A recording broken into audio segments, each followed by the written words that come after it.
আর তথ্য, ইংরেজিতে যাকে বলে ফ্যাক্ট, এই দুইয়ের মধ্যে তফাৎ আছে। আমরা শিক্ষিত মানুষজনেরা প্রায়শই তত্ত্ব নিয়েই কারবার করি, তত্ত্ব নিয়ে আমাদের ভাবা, বলা এবং সেই অনুযায়ী আমরা সিদ্ধান্ত নিই। কিন্তু তথ্যর দিকে অনেক সময় আমাদের নজর থাকে না। বাস্তবে কি ঘটছে আর চিন্তায় কি আমরা ভাবছি, চিন্তায় কি স্থান দিচ্ছি, বাস্তবে কি ঘটছে, এই দুইয়ের মধ্যে অনেক সময় ব্যবধান থেকে যায়। সমন্বয় করাটা খুব জরুরি। তো আমার মনে হয়েছে আমরা যারা একটু শিক্ষা দীক্ষা পাওয়ার সুযোগ পেয়েছি, তাদের এই সমন্বয়ের কাজটা করাই তাদের প্রধান কাজ। তা আমিও তত্ত্বের জগতে থাকি, বাস্তব জীবনের ছবি দেখতে পাই অনেক ঘটনার মধ্য দিয়ে। গ্রাম জীবনের সঙ্গে আমার নিবিড় সংযোগ রয়েছে, আমি গ্রাম জীবনেও বড় হয়েছি। তৎসত্ত্বেও এই যে বিস্তারিত রিপোর্ট আজকে আমরা পাচ্ছি, তেমন বিস্তারিত রিপোর্ট পাওয়ার সুযোগ সত্যি আমাদের হয় না। পাবলিক রিপোর্ট এটাকে বলা হচ্ছে, যার উল্টো দিকে রয়েছে সরকারি রিপোর্ট, গভর্নমেন্ট রিপোর্ট। এই দুটোর মধ্যে যোজন যোজন তফাৎ। সরকারি রিপোর্ট যদি ঠিক হতো, যথাযথ হতে পারত, তাহলে এমন একটি পাবলিক রিপোর্ট শতপ্রণোদিত একটি প্রয়াস নিয়ে একটি প্রতিষ্ঠানের জন্য এতখানি উদ্যোগ আয়োজন করতে হতো না। আমি জানি আর্থিক অবস্থা খুবই খারাপ, আর্থিক কোনো সামর্থ্য এদের নেই। আমি জানি লোকবল এদের কম, আমি জানি সেরকম ডিরেকশন দেওয়ার, নির্দেশ দেওয়ার মানুষও এদের কম। তৎসত্ত্বেও যে রিপোর্টটি আজকে তারা এখানে প্রকাশ করেছেন, তার জন্যে সমস্তভাবে তাদের সাধুবাদ পাওয়ার এবং অভিনন্দন পাওয়ার যোগ্য বলে নিচ্ছি। সকলের তরফ থেকে কথাটি বলে নেওয়া জরুরি। আমি আমার বক্তব্য দীর্ঘ করার কোনো অবকাশ নেই, 10 মিনিট সময়। আমি সকলের হাতে রিপোর্টটা হয়তো যাবে, আবার যাবে না, আবার এই অনুষ্ঠানের পরে অনেকের শোনারও অনেকের সময়ও হবে না যে রিপোর্টে ঠিক কী আছে দেখবার, কারণ রিপোর্টটি বিস্তারিত রিপোর্ট। তাই আমি একটু আন্দাজ দিয়ে দিচ্ছি যে রিপোর্টে কীরকম ধরনের বিবৃতিগুলো দেওয়া হয়েছে, কী ধরনের তথ্য এরা তুলে এনেছেন অ্যাসোসিয়েশন স্ন্যাপ এবং গাইডেন্স গিল্ডের কর্মীরা। যে কর্মীরা স্বেচ্ছাকর্মী, তাদের এর বিনিময়ে তাদের কোনো লাভালাভের হিসাব নেই। একমাত্র লাভ তারা চায় দেশটার সত্যিকার উন্নয়ন ঘটুক, এবং সেই উন্নয়ন সামগ্রিক উন্নয়ন, কিছু জনের পিছিয়ে পড়ে থাকা আর বহুজনের এগিয়ে থাকা নয়। আর একটা কথা বলার লোভ সামলাতে পারছি না।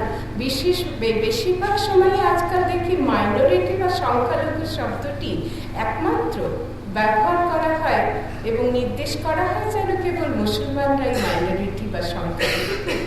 কিন্তু বাস্তব চিত্র যা দেয়, তাতে কিন্তু মুসলমানরা পিছিয়ে পড়া শ্রেণী হিসেবে সংখ্যাগুরু।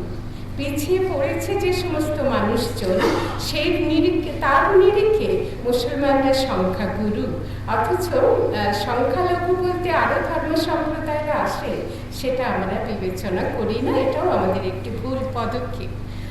এবারে আমি আসি বিবৃতিতে ঠিক কি ধরনের তথ্য এরা তুলে এনেছে। খুব সংক্ষেপে বলবো, একটু পুরোটা বলবো না, কিছুটা বলবো। প্রথমত, যে সমীক্ষা আমরা দেখতে পাচ্ছি সেখানে জেলা ভিত্তিক সমীক্ষা এরা করেছেন এবং ব্লক ভিত্তিক সমীক্ষা এরা করেছেন পশ্চিমবঙ্গের বিভিন্ন গ্রামে এবং শহরে।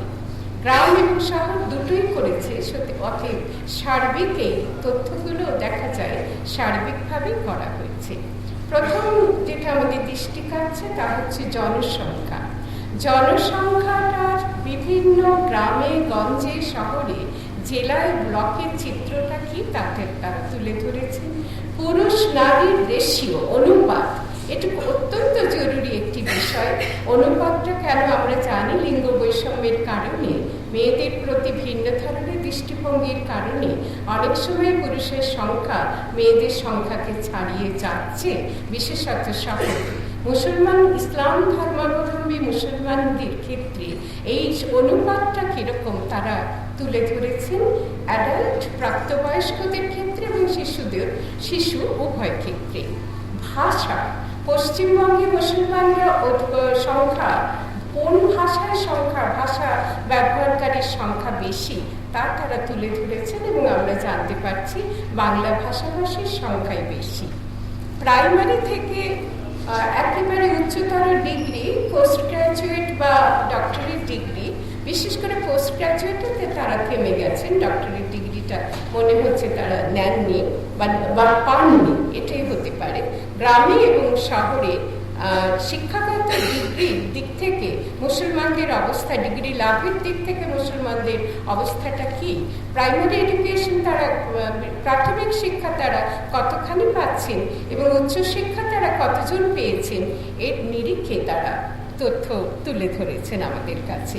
জীবিকা, বৃত্তি, পেশা, কি ধরনের জীবিকা নিয়ে তারা বেঁচে আছেন প্রতিদিনের জীবনযাপনে, কি ধরনের বৃত্তি তারা অবলম্বন করছেন, সেদিক থেকেও তারা তুলে এনেছেন আমাদের কাছে জেলা এবং জেলার ব্লক আর গ্রাম শহরের চিত্র।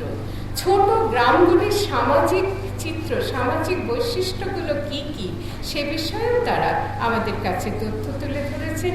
রাস্তার, বিভিন্ন গ্রামগঞ্জে রাস্তার বর্ণনা কেমন, রাস্তা কেমন ধরনের রাস্তা, মুসলমানদের জীবনে কি ধরনের রাস্তায় তাদের পথ চলতে হয় তারও বর্ণনা তারা তুলে ধরেছেন।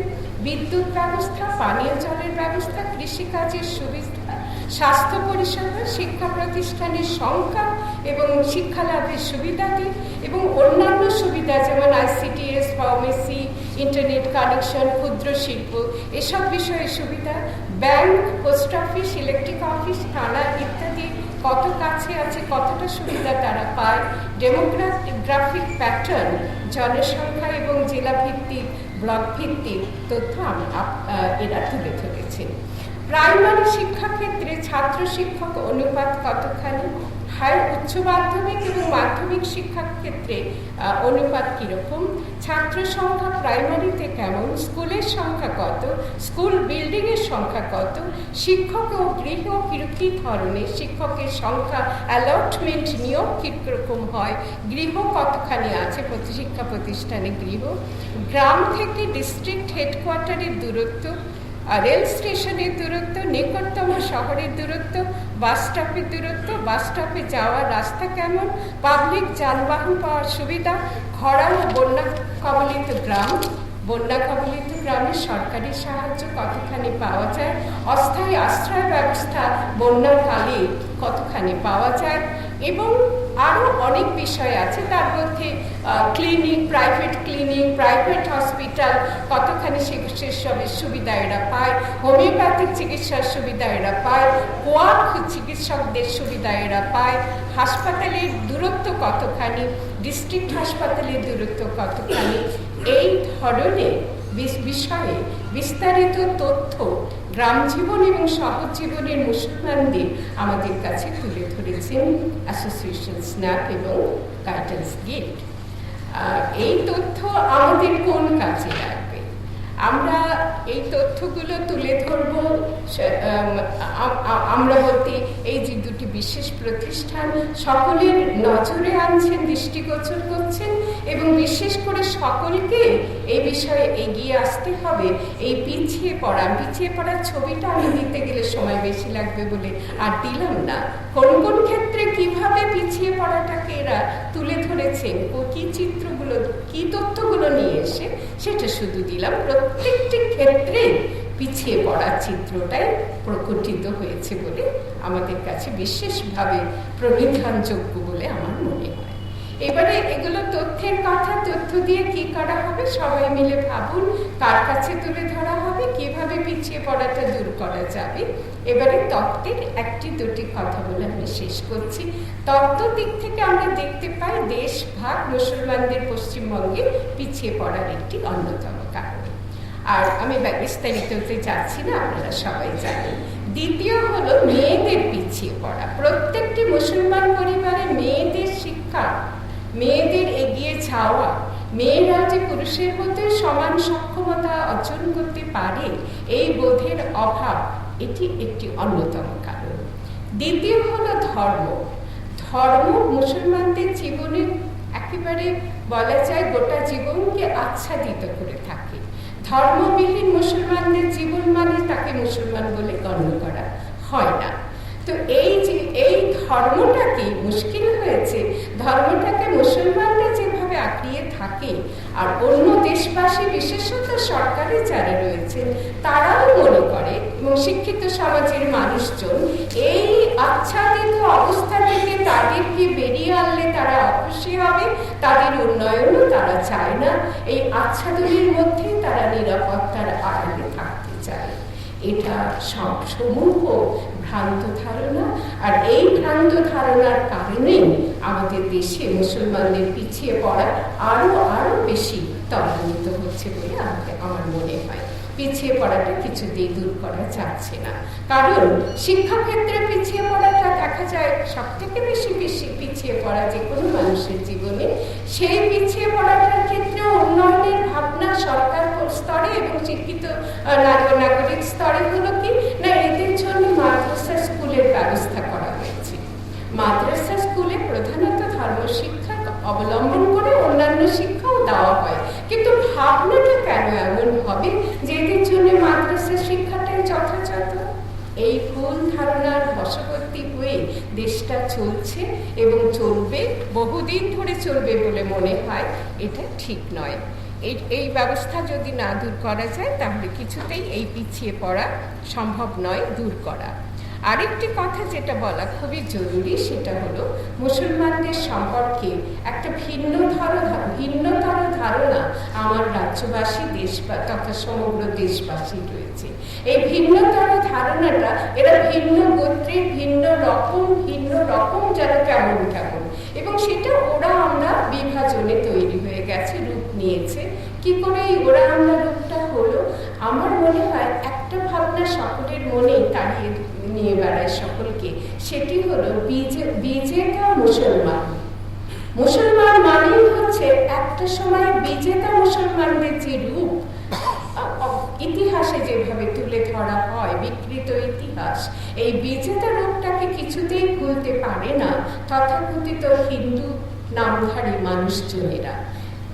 তাদের বোঝা উচিত ধর্মীয় বিশ্বাস একান্তই ব্যক্তিগত বিশ্বাসের ব্যাপার।